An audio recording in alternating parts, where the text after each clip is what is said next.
Hello, and welcome to another episode. I'm your host, Rashad. Joining me, as always, is my sister, Richauna. Hello, everybody.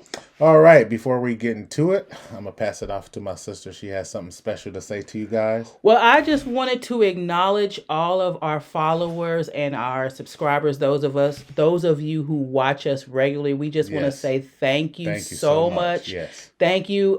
We are tracking right now. We've got 100 plus subscribers, and that's big to us. We over here we celebrate the small wins. Oh, yeah, We do absolutely. not despise the small beginnings. So we Yes. thank you guys so much. We are pacing towards 500. Yep. And so we just want you guys to continue to help us, and we'll continue cranking out the good content for you. So we just wanted to acknowledge that all of your comments, we certainly appreciate the positive and well-meaning feedback. Yes. We take into consideration all of that. We appreciate you. So anything that you have to help us, suggestions, we are listening and we are grateful for your suggestions. Yes, and then we want to encourage you, if you haven't done so already, to like this video and subscribe to our channel. Without further ado, we're going to get into it.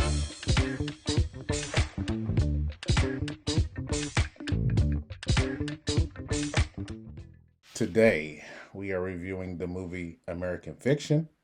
This is currently showing in theaters. This is going to be a non-spoiler reaction plus a full spoiler review.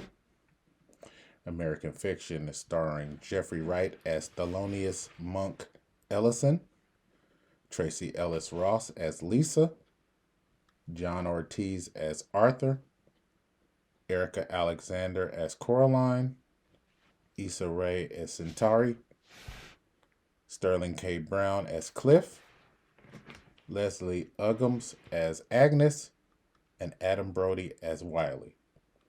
American Fiction is directed by Jefferson.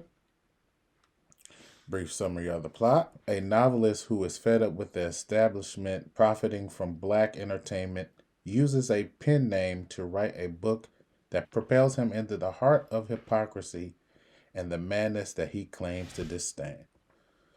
All right, let's get into our initial reaction. For me, I really enjoyed this movie. Now, based on the trailers, when we saw the trailers a while ago, this movie's been in theaters. I think it came out back in 2023. Yeah, at the end of 2023, and we're catching it as it's getting ready to exit the theater, transitioning into streaming. Yeah, because it was a limited release, and then they sent it to a wide release, and we were able to watch it. So, based on the trailer, I thought I would like this movie, but when I was in the theater watching it, man, I really had a good time with this one. Now, it had a perfect balance of comedy and drama, and it wasn't like a slapstick type of comedy with a bunch of punchlines. It was more like a smart comedy. Yeah, satire. Yeah, it was more, subtle and dry with the humor, which I thought fit this movie perfectly. Now, it deals with certain subjects like, race and the black experience in America, which can be for some people an uncomfortable topic, but the way that they construct this movie to make light of or make comedic certain subjects, I thought that was perfect. Mm-hmm. And first time director Corey Jefferson, I'm sorry. I was very impressed because Jeffrey Wright is an outstanding actor. Excellent. And I believe sometimes he doesn't get the credit that's due to him. I agree. He's been in some outstanding movies, mm-hmm. but to create a character who is both brilliant and flawed, which is incredible depiction of what they were trying to convey with this story. And I thought that Jeffrey Wright was outstanding. So I really enjoyed this movie. There were some moments in there where I really was all out laughing because, like I said, the humor was more subtle, and I was like, I see what you're doing there. So I definitely recommend going see it. So, Shauna. Yep, I definitely recommend it as well. My initial thoughts were, it's satire, it's spoofing, and there's drama. There is melodrama. It had a melodramatic kind of climax. And I also like the fact that this movie presents a moral which I don't know that I've ever, immediately after watching it, the moral of the story came to my mind. And so we'll dig into that. I love the historical points of reference that come out in the film. To me, it references like three different distinctively three films that it sort of relates to. And so I'll get into talking about that when I get into my deep diving of the plot. All right, so we're going to move into spoilers. So if you do not want this movie spoiled for you, we're going to give you a fair warning. 3, 2, 1. We are now in the spoiler section, so let's talk about the spoilers. So there are certain things that I want to point out, and again, I already talked about some of the performances. I love Jeffrey Wright. I talked about him being brilliant. Even his mother in the movie said, "You're a genius." He was a very smart person, and him being an accomplished writer, being a Black writer, and how he dealt with the Black experience and how he didn't want to just be caught up in a bunch of stereotypes of how Black people have been depicted or characters that have been written in the Black experience. He wanted to do something different, and the challenge of where his publisher basically was encourage him to publish a certain book because he's always been a great writer, but he's never been profitable. Yeah, so he wasn't making money writing the books that he was writing. He wasn't gaining notoriety based on the kind of and he wasn't being marketed to to develop a core audience for him. And so the literary agent was trying to get him to move into writing differently. Right. And he goes into that, but he has his apprehensions and his issues with proceeding into this, but he does. Yeah, and I loved how Jeffrey Wright delivered that character to us. I thought that him having that kind of caution about do I really want to do this? Am I just playing into certain stereotypes? And I'm he was basically making that book as a joke, and it kind of was like, oh well, it was a prank book. Yeah, and then it ended up Jefferson performing better than anything that he had written previously. And then he was in the position based on his mother's health where he kind of had to take the money. Mm-hmm. So it kind of put him in a position where he was like, I don't really want to do this. And I love the scene where him and his his publicist, his literary agent was on the phone with the people that were going to finance the book, and how you could tell in his face that he really didn't want to do it, but it's like the challenge of like, well, I do need the money. Yeah, he was faced with a dilemma, and he had to decide which way he was gonna go. And he kicked and screamed. He fought. He was, he was trying to like, this is ridiculous. I really don't want to do this. Right. But, he saw the issue at hand. And his girlfriend, Coraline, when I get to my part of, breaking down the story, he was referred to as a grump, like a lovable grump, basically. Yeah. He was having issues with depression, and, their family structure was, he was avoidant. In psychological terms, he was a person who, tended to stay distant and was avoidant and, didn't really want to deal with, face things head on, kind of like, wanted to remain neutral and blend in and, those type of things. As far as him as the character and the person of Thelonious or Monk, that's what they, referred to him as in the movie. Yeah.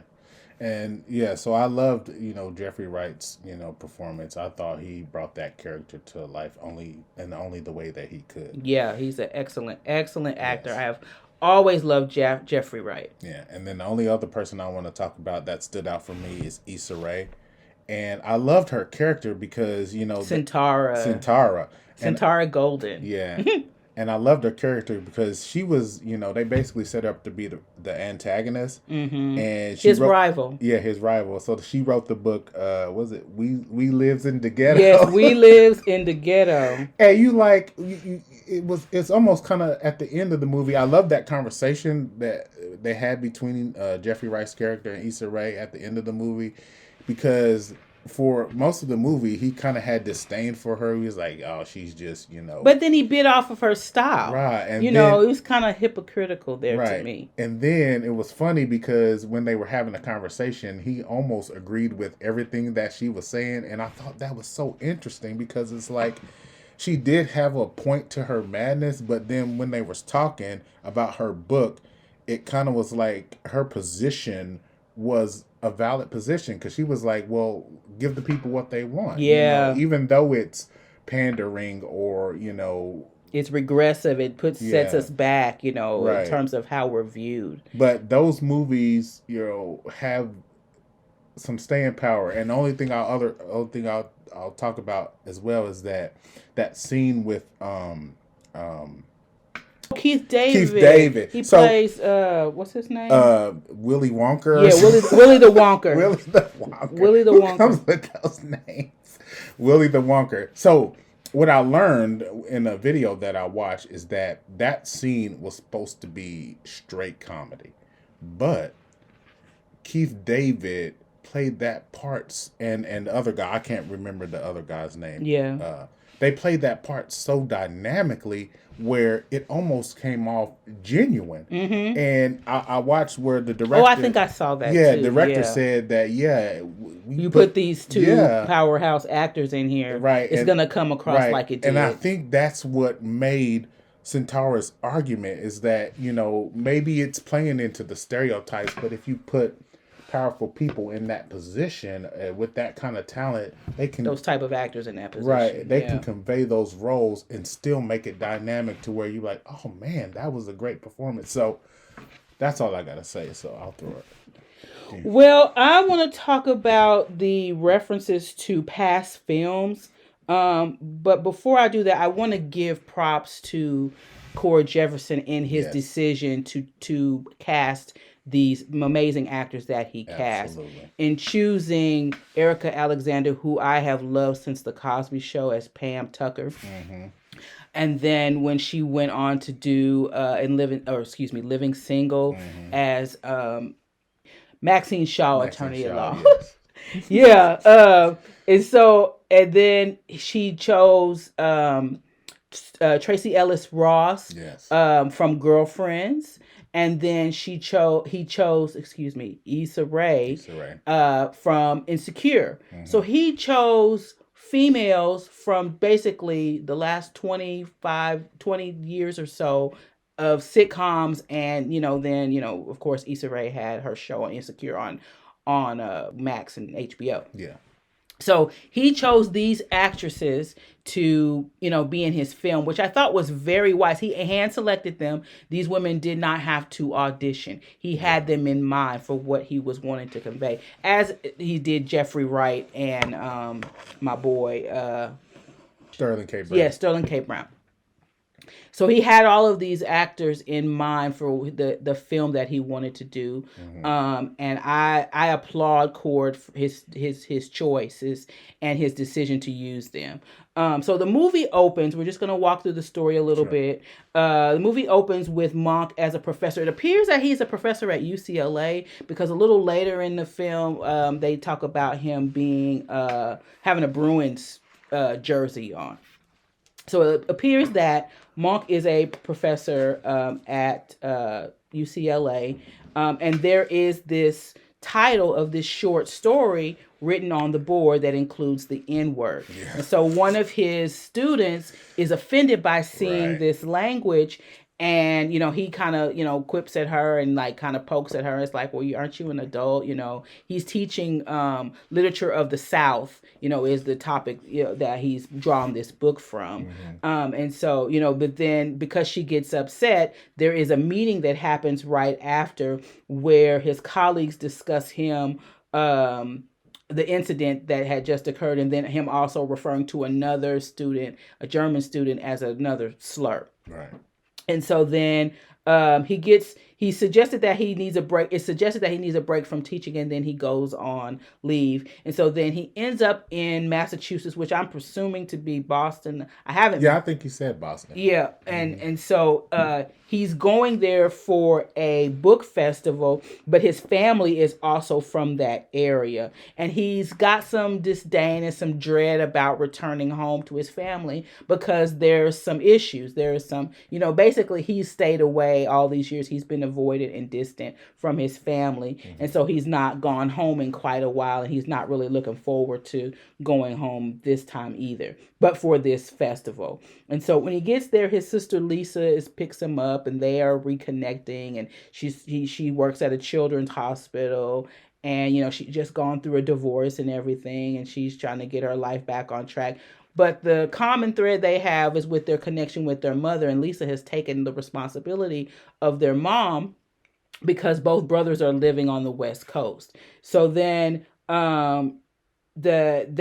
he's at the festival where he sees Sintara on a panel, and she's reading her book in this hood slang, or it's been called hood slang. It's been called Ebonics, which is, no, we don't say that no more. I learned. And then it's also referred to as African American Vernacular English. Yeah. So she's written this book, which we already talked about, We Lives in the Ghetto.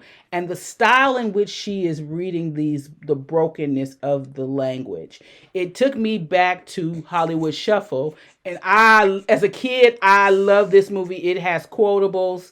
Yes. And I actually watched it last night after we watched the film. I went ahead and watched it again because when I heard that Cord related his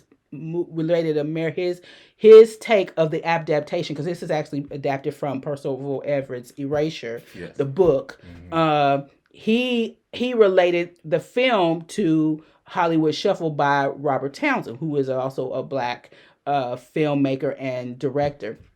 So it took me back to the opening lines of Robert Townsend's Hollywood Shuffle when he said, "You killed my brother. He was my only brother. I loved this dude, baby." I quoted this as a kid because I have a friend that she always quoted these lines. I own the East Side. Oh, you tough now. Oh, I ain't got no weapon. And this was the language that was in this film. And, it's catchy, it's funny, but we've been dealing with this issue since 1987 when that movie came out, where, we make fun of us, but other people think we're being serious. Mm-hmm. And they take us to be really like this, not really knowing the interior or the content of our character. We got to bring a little MLK in here. So anyway, we see Issa talking about the film, or talking about her, reading her book. And this is like supposed to be modern day. And it's like, we here again? We at Hollywood Shuffle? We had Robert Townsend here again? Yeah. This is crazy. So anyway, so Monk sees that, and he's kind of taken aback by that. And then the other scene that was a little bit interesting to me is that when he goes to the bookstore and he disguises himself, he got glasses on, and he goes to Ned, the book customer service person or whatever, the book agent, and he asks him where his books are, and they're in the African American section. This scene right here established to me that Monk had said previously when he was with the whole Bruin jersey and the cab, that he was he didn't see color, that he wanted to kind of like be a universal, kind of middle of the road type of guy, where he wasn't really trying to push any feathers. He wanted his literary efforts to be recognized and to find his group, but find his people that would love and appreciate him. But he just really wanted to kind of blend in. That's kind of how I got with, he's real middle of the road, real, not really leaning on an extreme side or on a passive side, just kind of in the middle is what I got from that. Yes. And so after that, we find out from Lisa that their dad was an OBGYN, that they had a pretty affluent family, that Lisa was a doctor as well. the brother Cliff was a plastic surgeon, and Monk, presumably the oldest out of the three. Well, he was a doctor. They did say that he was a doctor, but doctor in literature, I think. And he was a writer and a professor. And so then all of a sudden, Lisa and Monk are out to lunch, it appears, and she grabs her arm or her chest, and it's implied that she's having a heart attack. So then we cut to her at the hospital, and all we're shown is her in this hospital room and her feet. And that from there we are to assume or to gather that she has died. Right. And so then the next thing after that is we see Cliff, we see Lorraine, the maid, we see Mom, Agnes Ellison, and we see Monk all standing at the beachfront, where their home is, and her ashes are being scattered. Yes. And I'm like, hey, how'd we get here? Like, why is she dying? And that's the only thing that I didn't like in the movie. I was like, why did they have to kill off her character? But yeah, and so everybody's is distraught and trauma, and so Cliff, played by Sterling K. Brown, the younger brother, he's done given the mama and the maid oxycodone, opioids, to kind of calm down. So then Cliff and Monk are having a conversation, and all of a sudden there's water dripping from the ceiling, and they're trying to figure out what's going on. Well, Mama's sitting on the toilet, zonked out, and the tub is filled up with water dripping onto the floor. And so, we find out too that Mama is like, at the point of, maybe the beginning stages of like an Alzheimer's or dementia, and that she's going to need to go into an assisted living facility.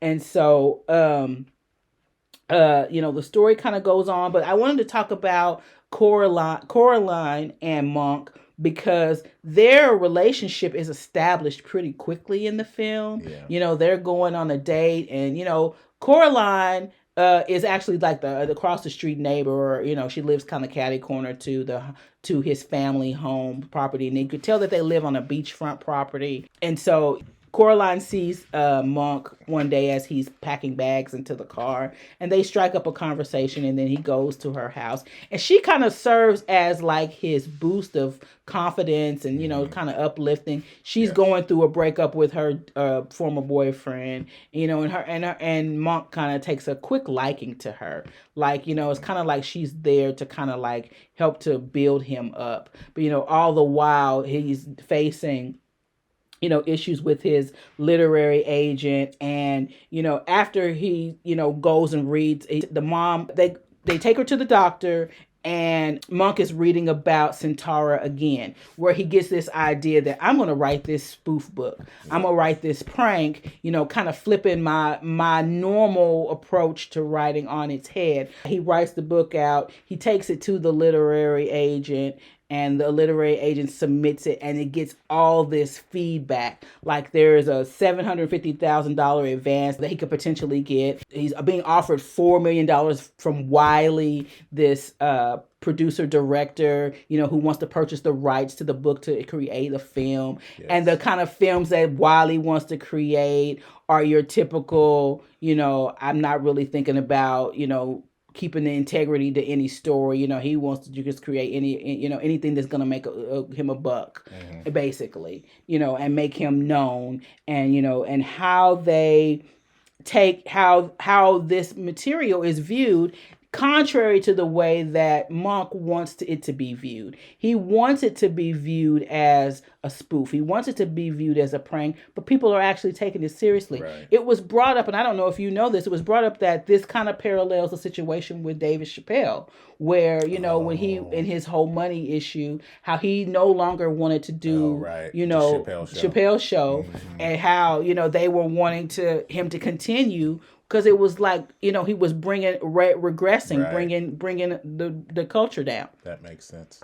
And so, so I wanted to talk about the two films that precede this film. Again, Hollywood Shuffle with the language and the type of language that is used in the film. They refer to Tyler Perry in this film a couple of times, talking about him and the trauma drama and his way and style of bringing stories, and how he has a loyal audience.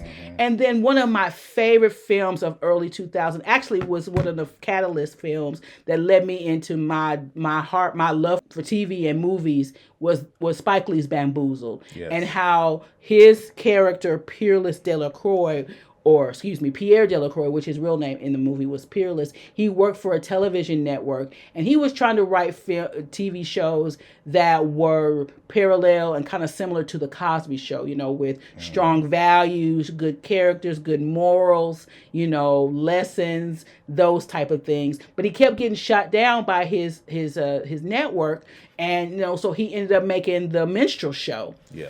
With Savion Glover and Tommy Davidson.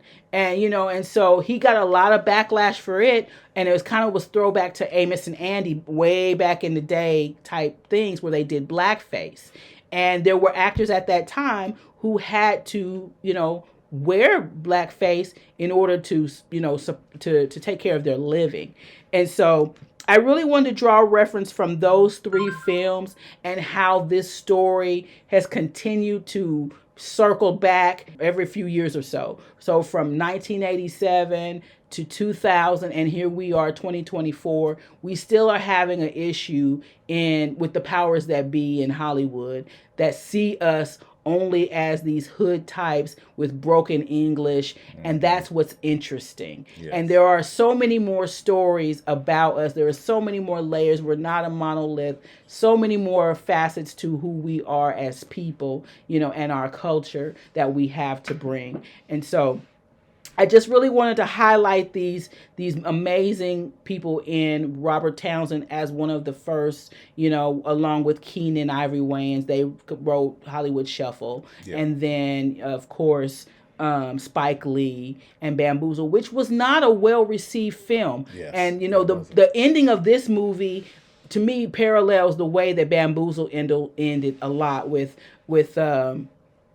Monk dying and how that whole, I loved how they wrote that whole, we did like alternate endings until we got, they settled on an ending. Yeah, that was great. You know, I really enjoyed that, but I really wanted to show that these stories are not new. Like El Boogie told us, ain't nothing new under the sun. Everything it did has already been done. So from 87 to 2024, here we still are. Yeah. All right. So let's see what the critics are saying about this film. All right, on Rotten Tomatoes, critics are giving this a 93%. Yeah, it's a good film. And the audience score is currently a 97%, which I do agree with that score. And then we'll get into some details behind the making of the film. So we mentioned earlier that this film is based on the novel Erasure that was released in 2001 and written by Percival Everett. Corey Jefferson, this is his directorial debut. Previously, he had written on TV series like HBO's The Watchmen, Station 11, The Good Place, and Netflix's Masters of None. So we'll give our final thoughts and our rating. I'll go ahead and start. For me, I really enjoyed this movie, and you know, like I said, I wanted to see it based on the trailer. And I was pleasantly surprised. You know, January is always hard for moviegoers because you want to see movies and it's cold and it's icy. Yeah, sorry, y'all. We know that y'all asked us to review this. Right. And with this frigid Arctic temperatures, we just didn't get out to get to see it so soon. But we got to watch it now. So I really wanted to go to the movies, and I enjoyed myself watching this movie. So for that reason, I'll have to give it a 4.5. Yeah, I'm going to give it the same. You know, even though this is Here We Go Again, going through the same thing, you know, it's the same story from over almost 30 years ago now that we've been talking about how we are portrayed and how we are viewed, which, you know, I'm so appreciative for nothing else to Tyler Perry that he has his own studio and we don't have to go through so much gatekeeping like we had to do back in the day. It's still there though. You know, that we are able to, you know, hopefully move into writing films that kind of display the different sides of us. Not all of us, you know, have that vernacular. Not all of us, you know, live a rough lifestyle. And to that point, I thought this movie people didn't realize this movie did that. It was different. It wasn't the same. Yes, it was. Same old same. And it I was was like, not. that was very clever because I was like, oh, yeah. yeah. it was sophisticated, and I love the I love the dialogue. Yeah, the dialogue was just excellent. Yeah. Excellent. So for that reason, 4.5. All right. Well, that's it. Thanks again. Yes, for listening. thank you guys for listening. Thank you for watching. Thank you for watching. Thank you for liking. Thank you for subscribing. Thank you for your comments. We read them and we take them to heart. So thank you. Yeah. All right. And with that being said, see you soon.